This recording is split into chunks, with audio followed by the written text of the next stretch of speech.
มาสงค่ามาส่งพ่อแม่พี่น้องผู้ทำยินรายการคู่สาเมืองดีเพียงใหม่กูก็กูเกินค่ามาส่งค่ามาส่งค่ามาส่งพ่อแม่พี่น้องผู้ทำยินรายการคู่สาเมืองดีเพียงใหม่กูก็กูเกินค่ามาส่งค่า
มาสงค่า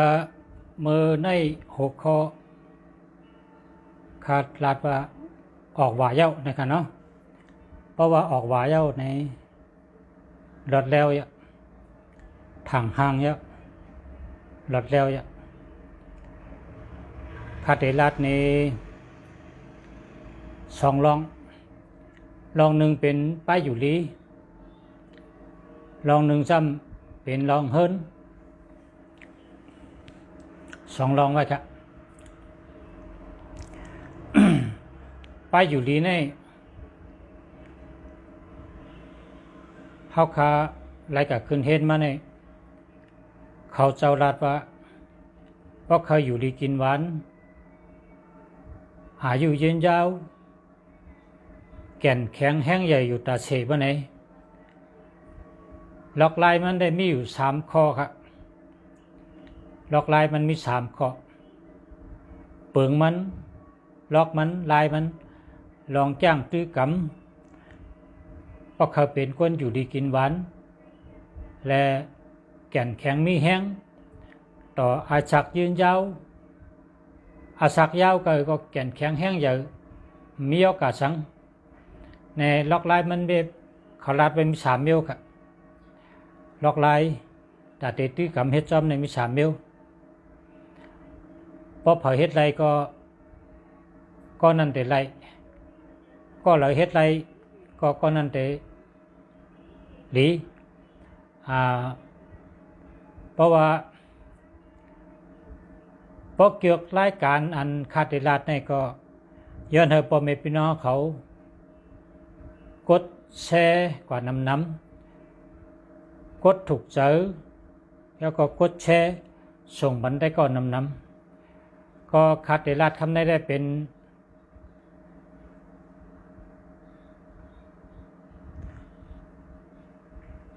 เป็นที่เน็ตเป็นที่ย้ำเป็นข้อความอันเน็ตอันย้ำเป็นล่อนมอนลองอันเฮาอยู่ดีกินหวานและลองเฮิรนค่ะคาเทรัต2ลองที่1ในอ่อนตั้งสุดในคาเทรัตไปอยู่ลีก็เปว่าก้นเฮาคาในอยู่ลีก็มีหลับป้อมอยู่ลีก็มีหลับเพราะอยู่ลีเฮ็ดการทางก็มีเงิน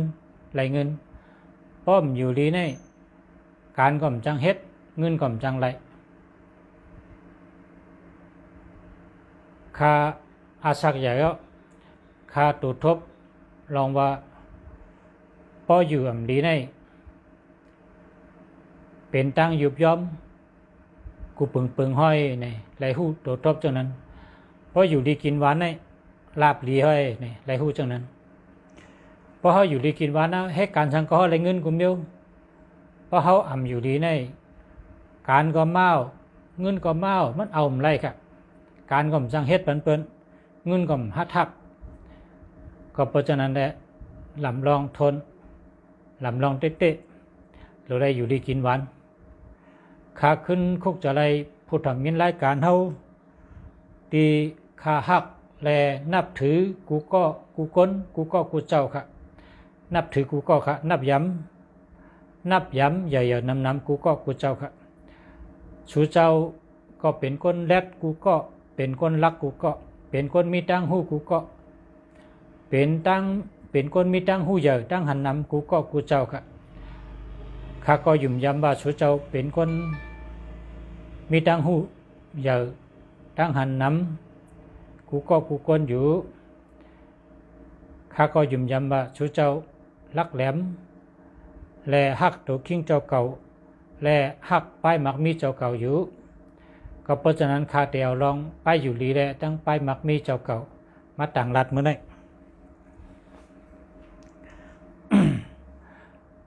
ลองว่า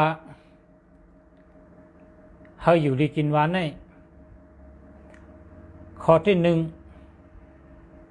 ในลำลองหรือเปิ้นในกังเหนือเจ้าในเราได้กินข้าวเหมือนหนังคุ้นเขาอะกังเหนือเจ้าในเราได้กินข้าวในเหมือนหนังเจ้าหนังคุ้นครับอันในเฮาค้าได้ก็ขึ้นเห็นมาและมีความ3ข้ออันเตมาลัดว่าเป็นร่อนมอนเป็นข้อความคึกย้ำเน็ตย้ำเตะครับกังเหนือเจ้าในเราได้กินข้าวรีพักหวานกินแคมกินน้ำกินแคมไข่ไก่ต้มนะไข่ไก่ต้มใน1 ลูก2 ลูกตัวได้กินกูนายค่ะเนี่ยไข่ไก่ต้มนะไข่ไก่ในต้มสุกๆเพราะไข่ไก่ในต้มสุกๆก็เนี่ยกังเหนือเจ้ามาเนี่ยเฮากินกับข้าวตั้งข้าวดีพักหวานข้าวก็หุงเมื่อนะ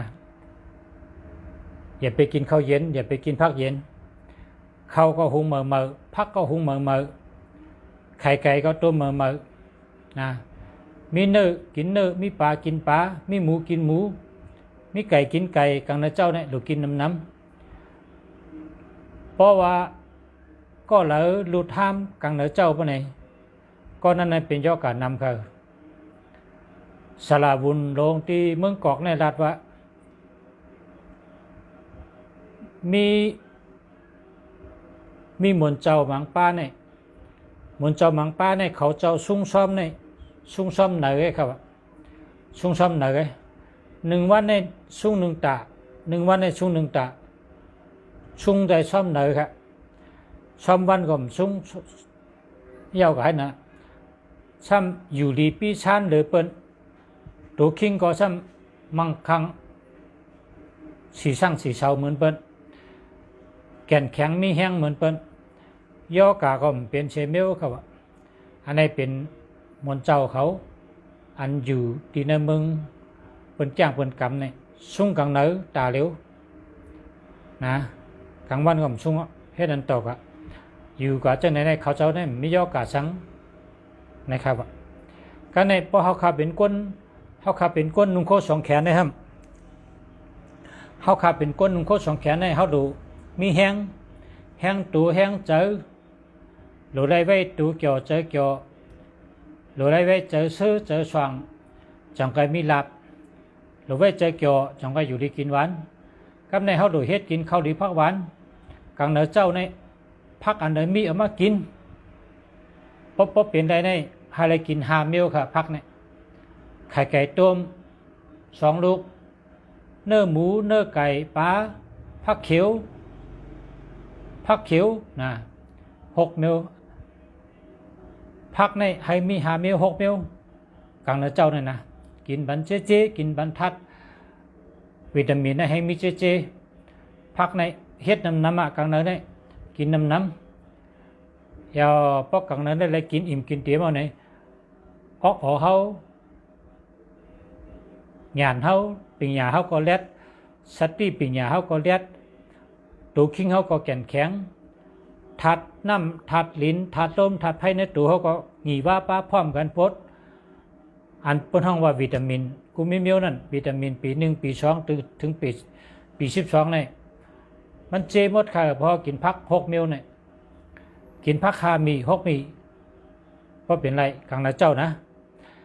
ในข้อที่1ครับกลางเหนือเจ้ากินเหมือนเจ้าขุนกลางเหนือเจ้าในกินเหมือนเจ้าหอคำกินข้าวกลางเหนือเจ้าในกินอิ่มกินน้ำกินดีข้าวดีพักหวานหามากินกลางเหนือเจ้าอย่าไปลุดอย่าไปห้ามค่ะ อย่าไปลุดอย่าไปห้ามละกลางเหนือเจ้าในไอ้เย่ใหญ่นะลำลองนะเราได้กินข้าวน้ำกินพักน้ำเจ๊จุงนะไข่ไก่ต้ม1 วัน 2 ลูกกลางเหนือเจ้าอย่าไปลืมละ อันในข้าวตากลางเหนือค่ะนะกำในข้อที่2ครับข้อที่2พอกลางวันเตียงในต้องไม่ก็เยอะเราได้กินค่ะข้าวในต้องไม่ก็เยอะเราได้กินบันค่ะกลางวันเตียงอันในซ้ำกินจังหื้อเนี่ยกินเอาตั้งห่างดีมันเนี่ยค่ะกินให้กว่าไรไปไรกว่าแลดไปแลดก็กินน้ำค่ะกลางวันเตียงเนี่ยกินน้ำกินบอกลมก็กินน้ำเอาครับกลางวันเตียงเนี่ยกินน้ำกลางเหนือเจ้ากินน้ำกลางวันเตียงเนี่ยกินตาลกินพอดีก็กินตาลเนี่ยนะกินให้อยู่ง่ายก็ใกล้ๆเราได้กินกลางวันเตียง12 โมงกำในซ้ำข้อที่3ในซ้ำกลางค่ำครับกลางค่ำในเพราะเคยอยู่ดีกินวันและอายุยืนยาวไปอยู่ดีแข็งแข็งในเขาให้มันเรากินเขาเนี่ยมันเรากินเพราะว่าหมออยู่รอป้อมกินข้าวในก็เขาในกินให้อิดไงเขาในกินให้อิดไงกินเนื้อหมูกินเนื้อไก่กินปลากินผักเขียวหมักปัก1 มัน1 โถ1ผักกาดต้มผักเขียวต้มผักเขียวกูเมียวเอามากินกลางค่ำเนี่ยก็เป็นผักเขียวกูเมียวเนี่ยเอามาลอกกันเทียวแกงลอกกันหมดใส่กี่อย่างให้หวานทั้งเนื้อหมูทั้งเนื้อไก่ทั้งปลาทั้งผักเขียวอันละหวานใส่ลอกกันเฮ็ดกินผักหมักปักหุงก็กินอีก1ผักเขียวในกินน้ำเนื้อหมูเนื้อไก่กินไรกลางค่ำเนี่ยปลากินไรกุ้งกินไรกูเมียวก็เขาในมันเรากินกลางค่ำเนี่ยเพราะเย็นไรนะเขาในมันเป็นแปลงไงกลางค่ำในก้นเขาในเมื่อกินเอานอนกันหรือให้สั่งก็เพราะฉะนั้นเขาในบนกลางค่ำในมันเรากินก็เพราะว่าหมออยู่ค่ะเพราะมันได้กินเขาได้หมออยู่ก็กลางค่ำในนั่นลาเบอร์ในก็เขาในกินอีกนึงก็นะเพราะเหลือนั่นกินพักน้ำพักไอ้ช่างก็เอาก็ซื้อมากินไร ใครเป็นเนื้อเป็นปลาใครเป็นเห็บใครเป็นผักเขียวกูเมียวๆเอามาอุบกินหุงกินต้มกินชากินเฮ็ดให้กินก็ได้ผักเขียวเนี่ยเพราะว่าเขากินผักเขียวนำเมื่อกลางค่ำเนี่ยเพราะว่าในผักเขียวนั้นมันมีธาตุวิตามินกูเมียวค่ะนั่นเมื่อนังผักเขียวกูเมียวอันเวิร์เขียวๆเนี่ยนะผักเขียวสัพพะทะเพราะเป็นผักอันมีเวิร์เขียวๆนะเมื่อนังผักกาดลุงผักกาดหมอกผักเกือผักปักผักน้อยผักวุงผักว่นผักสังก็ยาตีมีใบเขียวๆเนี่ยเอามากินนำกลางค่ำเนี่ยคนในพอเฮ็ดกิน3 มื้อเนี่ยเจ้าหนังล็อกไล่แฉบุญเขาลัดมาเนี่ยปีก่อมปียอกาก่อมเป็นอายุก็ยืนยาวหรือเปิ้นยอก็เป็นคนมีแห้งอายุ80ไปนายกไม่ใช่โฮเปาเมืองอเมริกาเนี่ยอายุ80นะโฮเปาเมืองเขนเนี่ยอายุ70ตัวเดียวเนี่ยก็ตัวเดียวเนี่ยโฮเปาเมืองอเมริกาเนี่ยอายุ80โฮเปาอันแทงเมือง70ไปนะเขาตัวเฮ็ดวันเกิดกับนั่นหรือไหนนั่นเปิ้นเป็นโฮเปาวันเมืองเนี่ยอายุ80ไปอายุ70ไปหลายๆคนจะได้แก่นแข็งแห้งเยอะงานปัญญาดีออกดีไปวนดีไหวพริบดีวนตันเงาลายลุมผ้า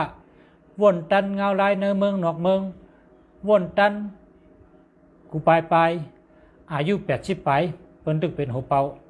เปิ้นได้เลือกตั้งแทงหน้าแทง2 ปีมันจะได้เลือกแทงก่อนได้อ่านเป็นโฮเปาแทงก่อนอายุ80ไปเนี่ยนั่นน่ะเปิ้นกินจอมแมนป้าอยู่หลีอายุ80ไปเปิ้นตึกเป็นโฮเปาลงอ่ะพี่น้องใต้เฮาในเขาหันในลองต้วยตัวเก่าในยุบย่อมมือลองต้วยตัวเก่าในยุบย่อมมือเพราะเฮาฮักในเฮาหลฮักตัวเก่าเฮาหลฮักเปิ้นเฮาอย่าไปฮักเผอเฮาหมอฮักตัวเจ้าเก่าที่1เฮาหมอลุ่มลาตัวเจ้าเก่าในเป็นที่1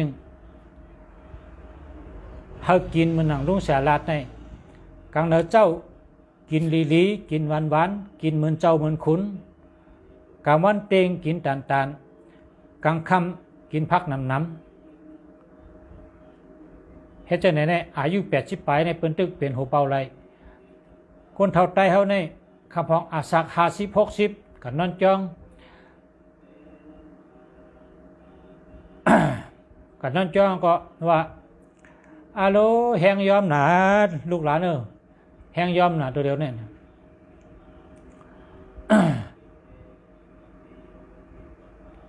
แหงยอมหนาอันว่านั่น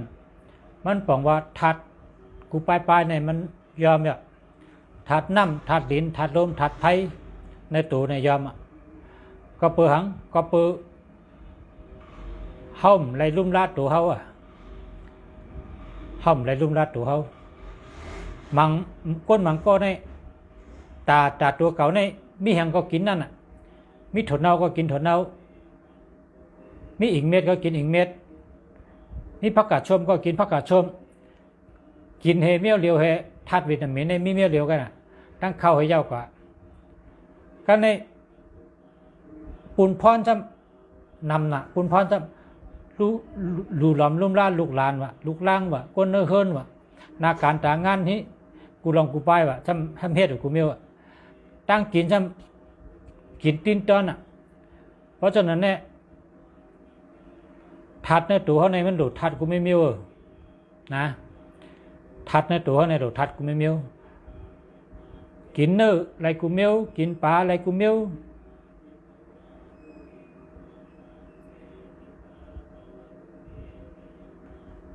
ชาวบุญเขาเจ้าว่ากินได้กูเมียวเนื้อปลาพักเขียวกินได้กูเมียวลูกกินมันเจ๊ แต่ใดมีแห้งแห้งตูแก่นแข็งแห้งเจอมีแห้งแก่นแข็งถัดเจอแห้งแก่นแข็งแห้งตูแห้งคิงแก่นแข็งจังก็มีแห้งออกปัญญาไปบนพอเขามีญาณปัญญาสติปัญญาวิทยาปัญญาเขาได้เฮ็ดถือลองอยู่ลองกินลองเฮ็ดลองสร้างลองนาการต่างงานลองเฮิรนเย่ลองอยู่เศร้าเนี่ยเขาได้วนใดเพราะเขามีแห้งนี่เขาวนช่างไรนะเพราะตัวเขามีแห้งในวนช่างไรก็บวชทัดในตัวเขาในเขาเขาใส่บันเจ๊ทัดในมีทัดน้ำทัดลิ้นทัดลมทัดไผ่ทัดมีสีทัดเขาใส่บันเมียเหลียวกันนะคนทัดแล้วมันก็กังเหนือเจ้ามากินอันมีไว้ให้กับเหตุการณ์ซ้ำก็ไม่ต้องไม่หนาวซ้ำกังมันเตียงซ้ำขึ้นกินให้เมียเหลียวมันทัดมันเจ๊เนี่ยก็ในคาบนว่าอันง่ายเลยเปิ้นในเฮ็ดจังไหนคะเลยพอตื่นมากังนะเจ้าในหุงข้าวหุงพักกินหวานไข่ไก่ต้มหนึ่งหนังในกิน2 ลูกอย่าไปโคนะเพราะโคได้มันเป็นยาวะมีน้ำมันไข่ไก่โคได้มันเป็นยาไข่ไก่ในเพราะเฮงเป็นยาในต้องต้มกินไข่ไก่ต้มเนี่ยเป็นยาดีต้มสุกๆ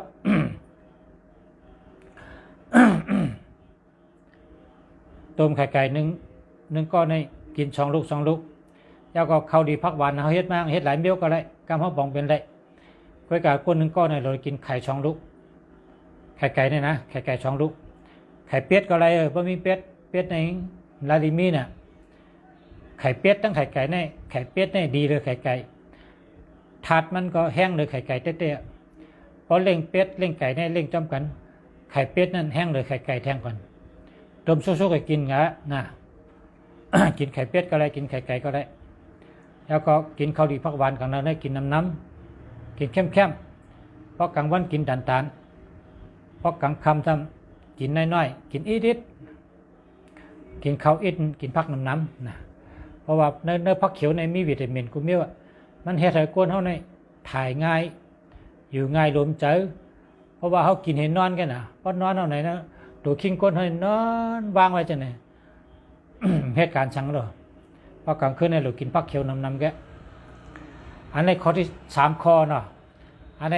เสียบุญลงเขาเนี่ยเขาขาดอะไรเลยเพ้นไม่แล้วมาตอดแต่ใครในพ่อแม่พี่น้องเขากาม3 ข้อเพราะพอเฮ็ดจอมก็ไปอยู่ลี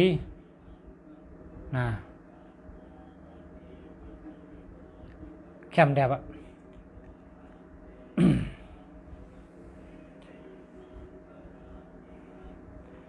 คำในซ้ำ10 กว่าแท่ง10 ทั้งอินเมื่อไงคาไรลัดไว้10 ลองเฮิร์นครับ10 ลองเฮิร์น ออกหวายเย้าเพราะว่าออกหวายเย้าเนี่ยมันดอดแล้ว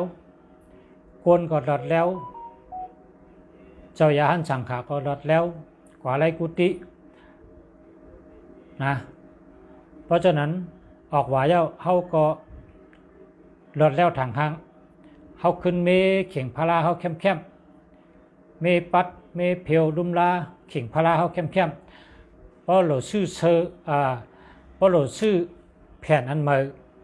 มันก็แผ่นสีขาวซื้อมาซื้อเหมือนลุงเสียในซื้อสีแดงมาซื้อ เมื่อไหร่ซื้อเมื่อไหร่แกเนี่ยตึกซื้อเมื่อไหร่เนี่ยเมื่อไหร่เป็นวันทุน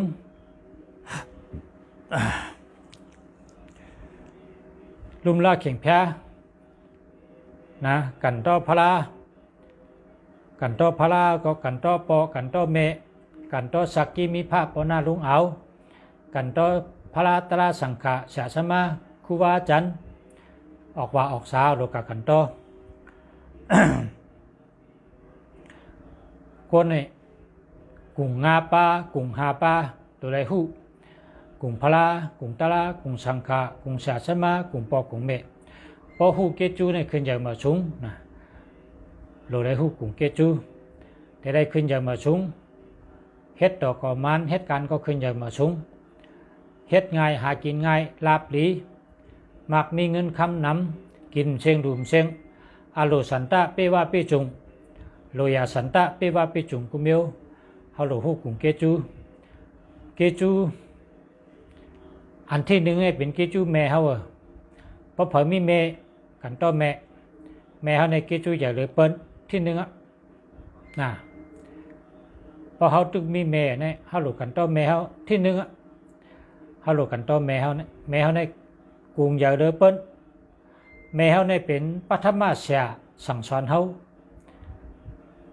ก็ที่หนึ่งปัทมาเสียเฮาสั่งสอนเฮาหมอรัดกามรัดความนกกามหนูชัมปอมาป่องกามก้นเนี่ยเป็นแม่เฮาเลยอยู่ในตักแม่เฮากินนมแม่เฮาอยู่ในต้องแม่เฮาเกาเดินปิดถิบแม่เฮาก็ข้างนักให้ปอกเกิดมาก็ขี้เหอะแม่เฮาเยี่ยวเหอะแม่เฮาก็ดีให้ปอกลุมลาเฮาต่อถึงปอใหญ่มาเนี่ยปัทมาเสียเนี่ยเป็นแม่เฮากำเดียวคนที่ตึกมีแม่แน่นหรือไรลุ่มล่าเมดีลีรัดต่อเมดีลีกันต่อเมใครกินหังเมใครไรหังรัดต่อเมดีลีใครกินหังชื่อเล่งชื่อปันใครไรหังชื่อปันชื่อยืน ใครหังแมวใครหังใครกับใบพระราดีแล้วใครหรือใครต้านหังใครกินหังใครไรหังแมวใครหืออุบเมดีลีน่ะคนก็ระตึกมีเมนำปันหนึ่งในแม่เขาเนี่ยโดดเรียนลุ่มล้าอ่อนตังเมื่อกูบอกในเมื่อเขาก็เรียกในเป็นว่าเจ้าเมียดทำต้องเนาะเจ้าเมียดโหวตต้องเนาะเป็นกะไว้วะ เป็นกะไว้กันใน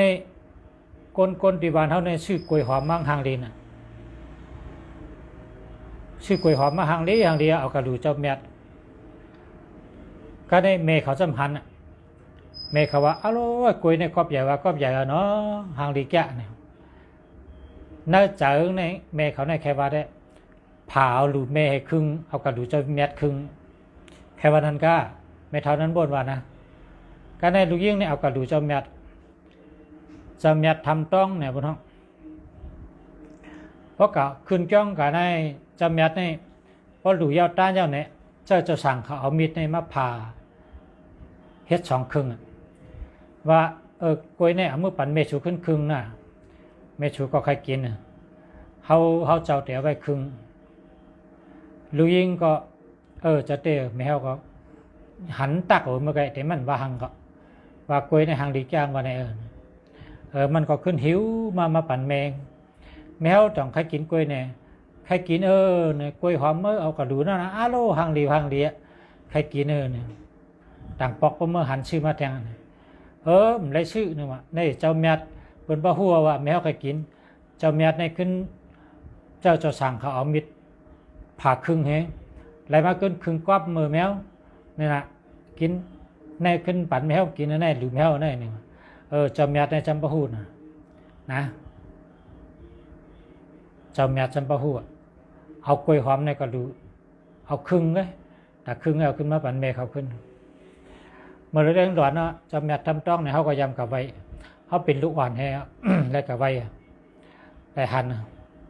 ก็เมื่อนั้นตึกเป็นลูกอ่อนเมื่อเรื่องหลอนนะครับอยู่นัดทำแมวก็มีเสือสองตัวมีงูตัวอยู่จอมเจ้าหนึ่ง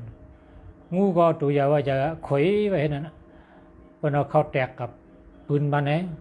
ไต่เต้นเพียงแต่งปันเนี่ยมันก็ตักเสียงสื่อสองตัวก็ซ้ำย้อนนะทำพวกคนกับจำก็ข้างโหพวกคนกับจำก็ตักเสียงพอใครเข้าไปออกป้อมกับเหยียบปักทำได้มันข้างได้บ่เหยียบปักทางได้ข้างปักทำตั้งเขานั่นนะในจำเมียดทำต้องบนห้องจังว่าก้นนกขาในหรือไรคู่กลุ่มเกจูนั่นนะเพราะเผาคู่กลุ่มเกจูได้ขึ้นใหญ่มาช่วงอายุยืนยาวไปอยู่ลีก็แก่แคมตั้งหมักมีก็แคมการหาเงินก็หากินง่ายเหตุการณ์ก็ขึ้นเยอะนะเหตุการณ์ก็ขึ้นเยอะมาสูงเหตุสังก็ขึ้นเยอะเฮืองหักแม่ที่หนึ่งหักแม่ที่หนึ่งหักปอหักแม่นะพอหักแม่ลุมลาปอแม่ลีที่สองจังไกกัดจ้องกัดจ้องเลยกัดดู พระเมียดตาลาเมียดสังขาเมียดพระที่เฮิรนเฮาในตัวเองเป็นปอเฮาแม่เฮานั่นน่ะเฮาจังปอเฮาดูพระที่เฮิรนเฮาลุมราที่เฮิรนเฮาที่เฮิรนได้กินอิ่มกินเต็มโดยอาฉันตาไปไหว้ไปจงเอาห้องไปกาติจองติจองที่ช่องไปกาติจองน้องลุมลานะก็ได้ลุมลาเข่งพระยากันต่อยาเฮามาด้วยเฮิรนเมื่อวานในไรกว่าด้วยเฮิรนปันวันหนึ่งนะมันลาดเอากะมันลัดตีเอากะเฮิรนพี่น้องใต้ใน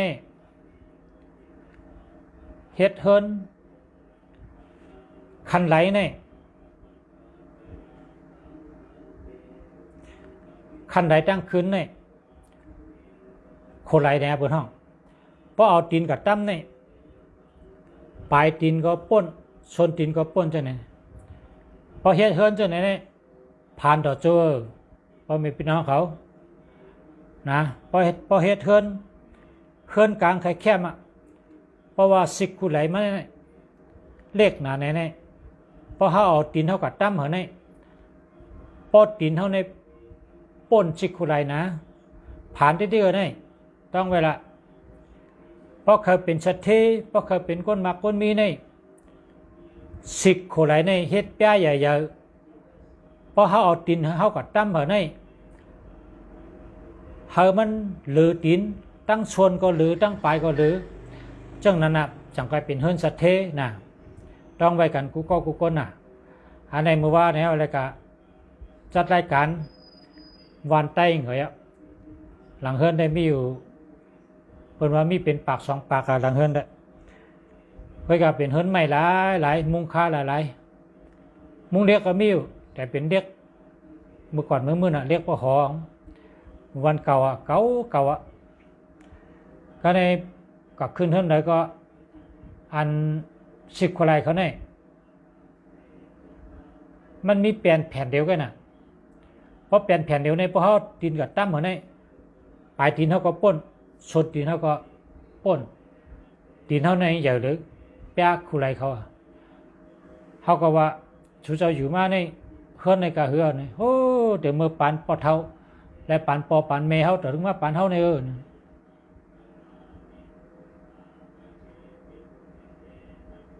เปิดมิสังหาเจ้ากินคำไปเปิดมิสัง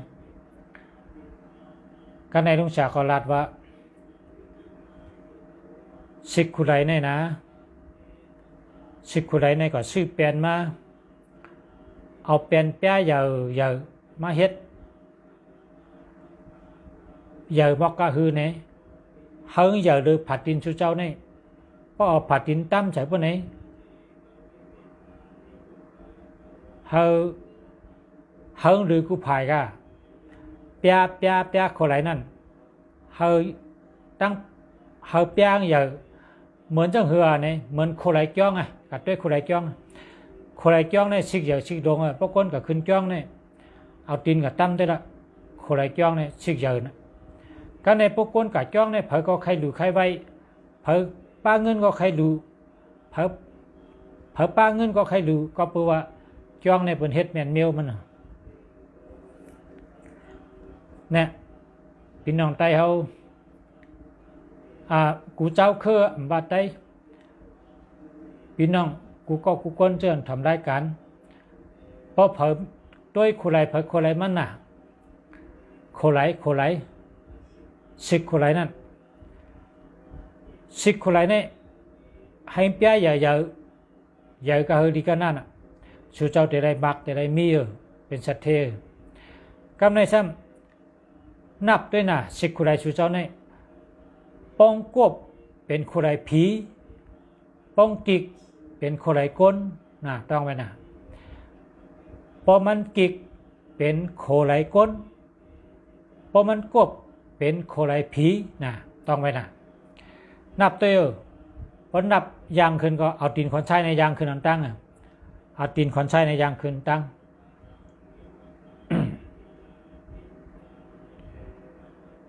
ตีนขอนใช้ยางขึ้นแล้วก็นับ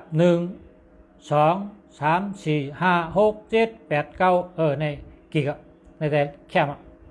หนึ่งสองสามสี่ห้าหกเจ็ดในแคมหนึ่งสองสามสี่ห้าหกเจ็ดแปดเก้าสิบสิบเอ็ดในแคมหนึ่งสองสามสี่ห้าหกเจ็ดแปดเก้าสิบสิบเอ็ดสิบสองสิบสามสิบสี่สิบห้าแคมมันเป็นตัวกิกเพราะเป็นตัวกิกในเป็นโคไหลก้นวะโคไหลก้นเพราะเป็นควบทำเป็นโคไหลผีแบบนี้โคไหลผีในหลวงเฮ็ดเป็นเจ้าเมืองก็เนาะหอเจ้าเมืองในบนน้องโคไหลผีนั่นได้เฮ็ดควบ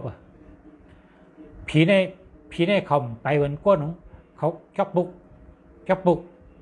กไอ้นี่นะเขาใจยางกับกำขวัญจังก้นดู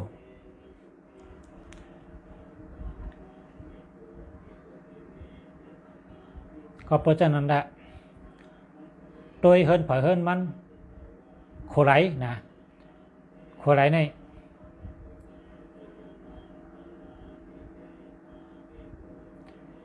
เป็นพักดูเฮินขึ้นอันลำลองเลยเปิ้น กำในซ้ำพักดูเฮินในโดยได้ผุยเข้านะพักดูเฮินเผยเฮินมันออกว้าวน่ะเพราะออกว้าวก็หรือเม่เฮินเฮาด้วยคูไหลอันใดแบบแมนก็เม่คูไหลเพราะคูไหลแมนนั้นพักดูเนี่ยโดยได้ผุยเข้าน่ะอย่าไปผุยออกพักดูเนี่ยผุยเข้าเพราะอันพักดูกับปันแบบในที่เป็นเลินกับเลินมาให้ในก็ไรพักดูเลินนะฉะนั้นก็ไรเพชรในแต่เพชรก็กลายเป็นเพราะเป็นพักดูผุยเข้าผุยออกได้พักดูเนี่ยโดยได้ผุยเข้าที่ก็น่ะเงินเขาคำเขาลาบเขานะเมี่ยวดีๆได้เขานะเฮิรนเขาพักดูในผุยเขาเนาะกำในหนึ่งโคไหลสองพักดูนะสองพักดูสามเข่งพลานะเข่งพลาเนี่ยไอ้เยอะเพราะว่าเฮาในเป็นเมืองศาสนาพุทธพระเป็นเจ้าคือเฮิงเปิ้งเสือในเมืองเขาเนี่ยพระเนี่ยใครมีหลายสูก็มีใครมีหลายสูก็เลยแต่อะไรเลือกเอาสูเยอะเลยเปิ้นไว้สูงเลยเปิ้นเนี่ยต้องไว้เนี่ยลุงเสียเนี่ยพระลุงเสียนำจะก็ก็อันสูงเลยเปิ้นในมีสูเดียวกันอันสูงเลยเปิ้นมีสูเดียวเลือกเอาสูเยอะเลยเปิ้นอันแคมเลยเปิ้นอันที่ห่างดีเลยเปิ้นสบายเลยเปิ้นนั่นใหญ่เลยเปิ้นนั่นเอาไว้สูงเลยเปิ้นเปิ้นห้องว่าอุกทางนะโหเป่าวันนั้น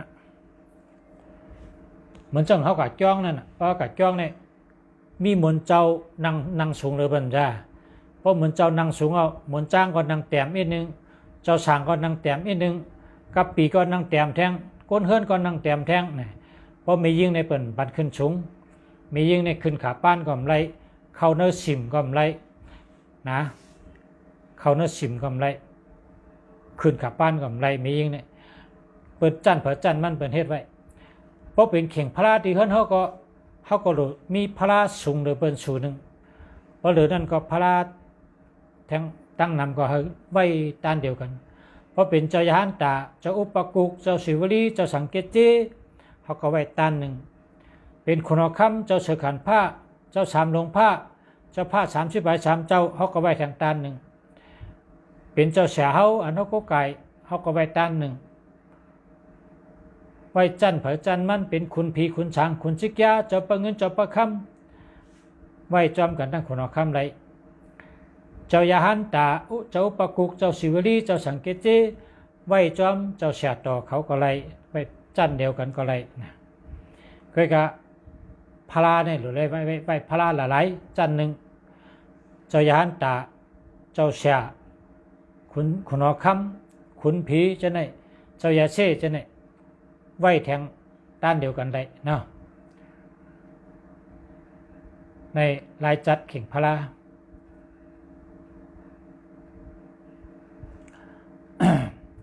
เข่งพลาก็จัดเจ้าเข่งพลาก็จัดเจ้า กำในจำพักดูก็จ้าเจ้าโคไหลก็จ้าเจ้าเมื่อตัวนาลูกตีนอนกำในนะนาลูกตีนอนนาลูกตีนอนในอย่าไปไว้โคเลี้ยงน้ำอย่าไปไว้ปั๊บดิกน้ำอย่าไปไว้ทีวี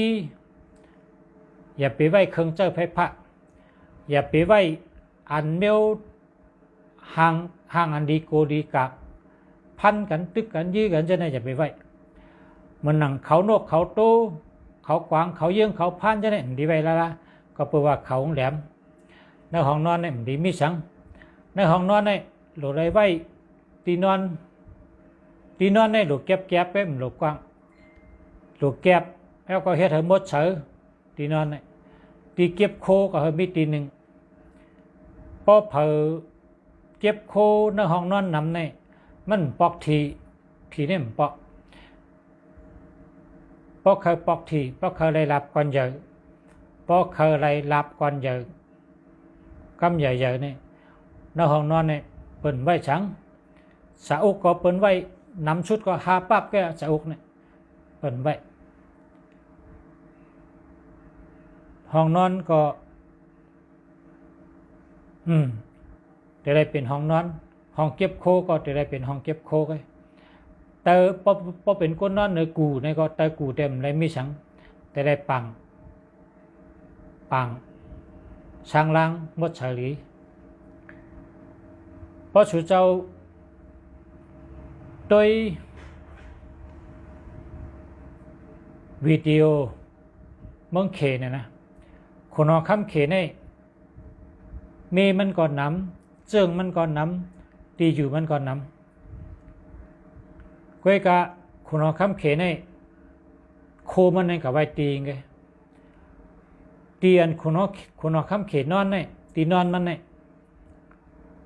มีสังเสมียวมีผ้าห่มตั้งหมอนโหกไง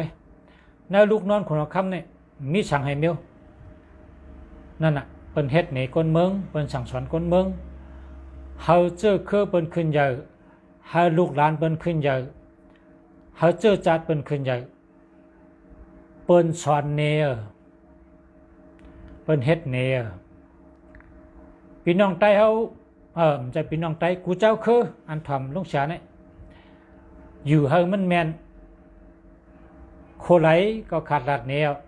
พักตูก็ขาดเนียวเข่งพลาก็ขาดเนียวก็ในมาถึงในห้องนอนในหลุดไรแก็บก็มันหลบกว้างห้องนอนเฮาเป็นห้องนอนที่มีหมอนโหผ้าห่มผ้าก๊อบป้อยเอาหลุดมีสังเสมียวก็หลุดไรมดเสือนั่นหลุดให้ลองมดเสือไว้แต่เสลองมดเสือปัดปูดูเมลุมลาปัดเพียวเจ๊ถูเฮามดเสือตีเก็บโคก็เฮาเก็บตัวหนึ่งตีหนึ่งเพราะเจ้านั้นชูเจ้าจะได้เป็นชัดเท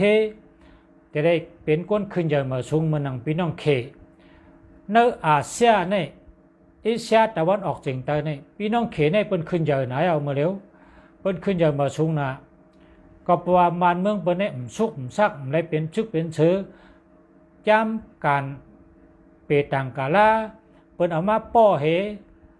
ปืนในกันเป็นเอามาให้ยุกสินในกันเอามาให้วิดีโอในกันเฮ็ดจังไหนได้ขึ้นใหญ่เฮ็ดจังไหนได้ขึ้นใหญ่มาสูงเฮ็ดจังไหนได้ป้ายมักมีดีอยู่จังไหนได้ลาดจังไหนได้เนี่ยเขในเป็นสอนกันเนี่ยอยู่ที่แล้วแต่ได้หู้กลุ่มเกจูตีนั่นน่ะเพราะเขามาอยู่เมืองใต้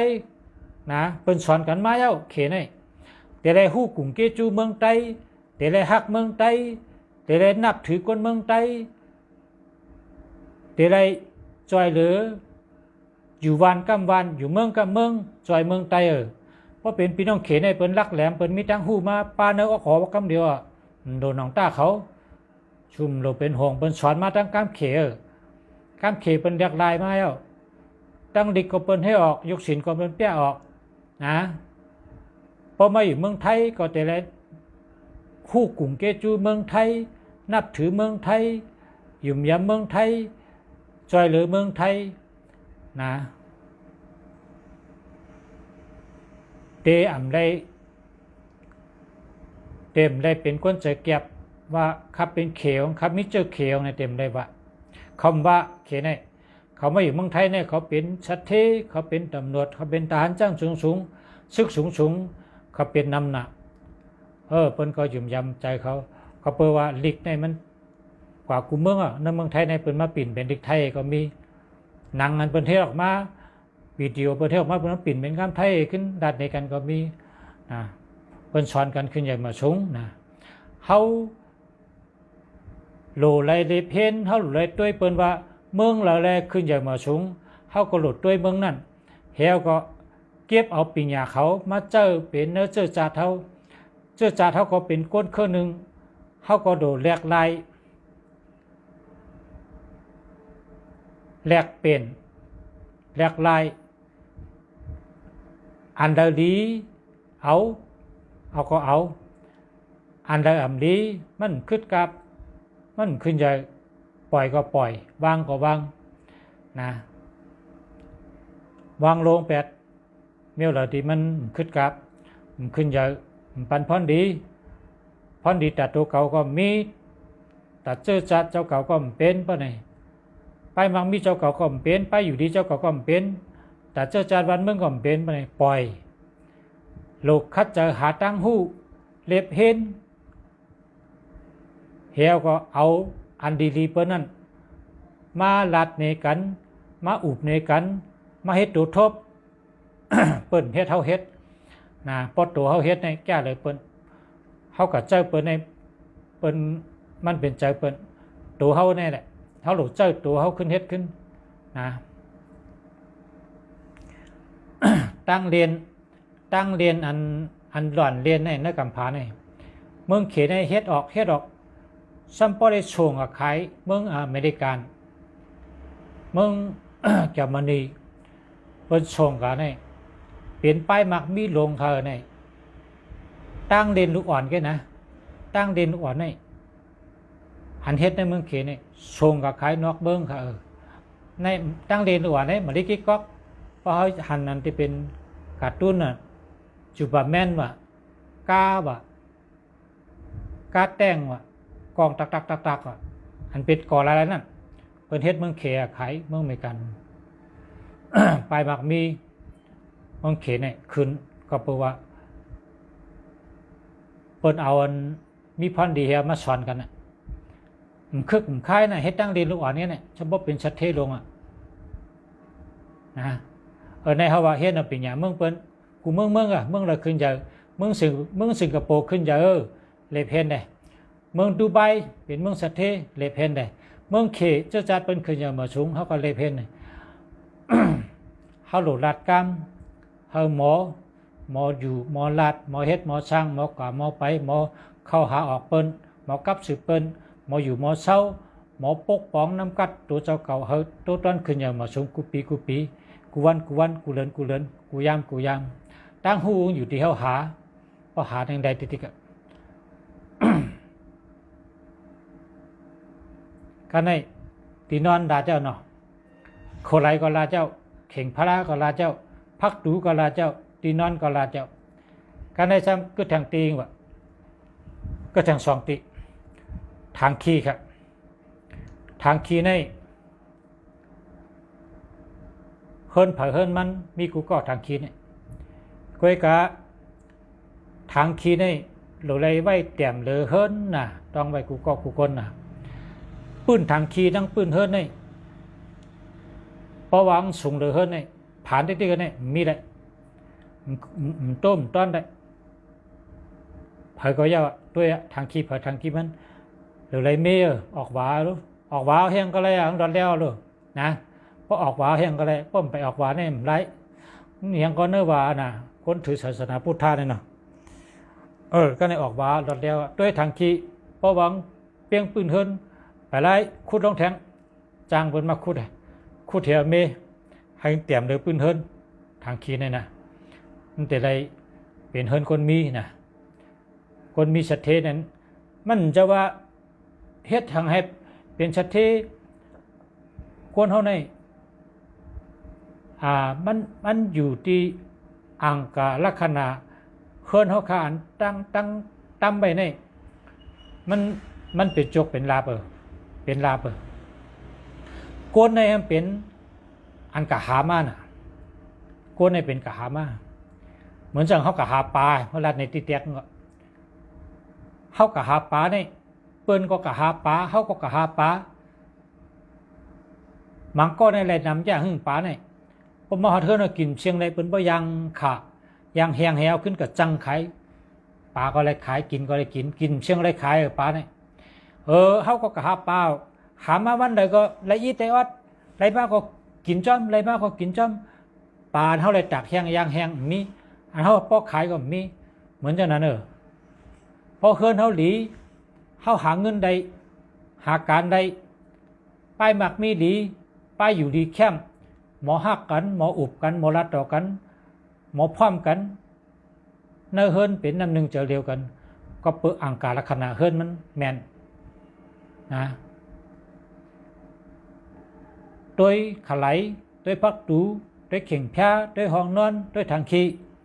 ยาวๆกันในกวาดด้วยแทง2 ไพ่ครับ2 ไพ่2 ไพ่นี่ก็จะได้แต้มหรือปืนเฮิรนครับ2 ไพ่จะได้แต้มหรือปืนเฮิรนเพราะว่าป้องสูงหรือปืนเฮิรนนี่เป็นเฮิรนกินหลงอีหังดีอีหังวานในกลางไข่ไก่เพราะใครกินเอาก็ซื้อมาเดียวกลางไข่กากินเดียวป้องสูงหรือปืนเฮิรน2 ไพ่ก็จะได้แต้มหรือปืนเฮิรนครับนะ2 ไพ่แต้มหรือปืนเฮิรนจังไก่แมนเมียวมันทางขี้กันต่อขนาดที่รัดซื่อๆนะเพราะจังกำหังดีก็เป็นว่าทางพายหลงเนี่ยเนาะพายน้อยพายหลงแนวกันต่อๆนะป้อมรัดชื่อมันก็เต็มหัวทางพายป่องพายทั้งเนี่ยก็ในเฮาคารัดกะชื่อจุงอ่ะก็ในตีก็แทงพอเอาเนื้อนักจำบานในขณะอันเดียวเขาแหลมนี่มันเป็นมังกรครับนะพอเมียวเขาแหลมนี่เป็นมังกรเพราะชูเจ้ากะยื้อเลยเยื่องว่า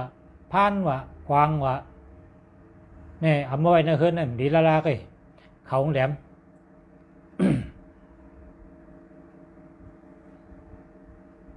พอเฮ็ดโหมังกรในที่เมืองเขในโหนักการเนี่ยนะเปิ้นเฮ็ดเขากวางหนุ่มคือเขากวางหนุ่มในพอเขาก็ยิบด้วยเนี่ยอ่อนๆให้เขาปลายเนี่ยพอยิบด้วยอ่อนๆเนี่ยเปิ้นเฮ็ดเป็นเขากวางหนุ่มนั่นค่ะมาเฮ็ดโหนักกาเขานักกาเขเพราะปีมาเขเปิ้นได้กะเปิ้นได้กะเปี้ยงานการกระตอกครับเปิ้นได้กะเปี้ยเฮเมียวอันเปิ้นผิดเหมาะกับเปี้ยลอกลายกะนักกาแต่ลอกลายกะสังซีนี่นะ สลาเฮาคาแน่ว่าเปิ้นเฮ็ดเขากวางหนุ่มนี่มันเป็นมังกรเลียมันดีต่อก้นเฮาเขากวางหนุ่มนี่นะก็ในไขรัฐนี้พอมีพี่น้องเขาเจออันเฮ็ดโหโตนั่นเปิ้นเฮ็ดแหลมค่ะป้องแหลมนี่มันแตงเปิ้นตำเปิ้นซอยเปิ้นมันเหมือนหนึ่งซบก้นเนี่ยมันก็ได้หมอลาดกะกรรมเนี่ยลาดเทศให้เปิ้นจังกันจานกันอิ่มกันแค่หน้ากันลาดกรรมออกมาในเป็นข้อกรรมที่ผ่าจิ้มห้อยจัดมีห้อยก็หาห้อยเป็นเช่นนั้นค่ะเพราะว่าเตะโถโตในย้อนต่างแปลว่าเขาเฮ็ดเขาอย่าไปเฮ็ดแหลมค่ะเขาเป็นเขากวางหนุ่มค่ะเป็นเฮ็ดอ่อนนนที่ปลายอ่อนนนเขาก็เป็นเขากวางนั่นค่ะมันเป็นมังกรค่ะมันเป็นมังกรดีมังกรแมทค่ะ เปิ้นเฮ็ดแหลมอาเมียวแหลมในดีโกกาฮือในข้าก็ยามรัดปีกายคารัดในคนตัวมีแสนใบนะเพราะว่าเฮาก็ซื้อเฮือนได้เพราะก็ซื้อเฮือนนะเพราะเฮือนนั้นโหงในปลายแหลมตามมาจังได๋นี่เพิ่นก็อยู่กำไรเฮือนหลังนั้นซ้ำแทงเพิ่นฮ้องว่าปืนกลางร่มเฮือนตะกะเฮือนในเป็นแถวซ้ำมีเฮือนหลังนึงมัดปีกเป็ดเส้นต่างร่มกว่านี่เพิ่นฮ้องว่าปืนกลางร่มญาปืนกลางอันนี้ก็อยู่ได้ค่ะอันเมียวแหลมนั่นอยู่ได้เห็นเมียวเฮือนกองเลยเฮือนกองจอมมันมาแต่งใส่กันที่ไหนนี่เฮ็ดเฮือนแต่งจอมแต่งใส่กันที่ไหนนี่แทงเฮือนนั่นอยู่เลยค่ะดูทั้งเฮือนก็อันแหลมนี่เพิ่นกูให้เพิ่น